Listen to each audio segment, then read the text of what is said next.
I recently read something that kind of scared me for a moment. It said the words that come out of your mouth do not vanish, but rather they get perpetually stored in infinite space and they will come back to you in due course.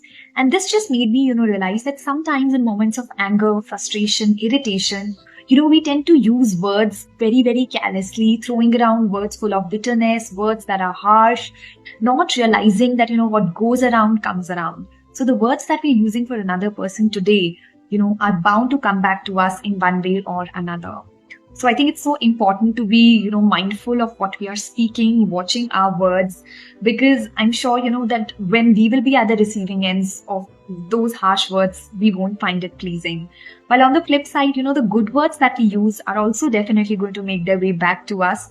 So, I think it's important that we use good words, pleasant words, words that sound like honey, and avoid using bad words, harsh words, words of bitterness as much as we can. So let's be mindful ourselves and let's also share this quote, these words with the people who matter so that they too can become mindful.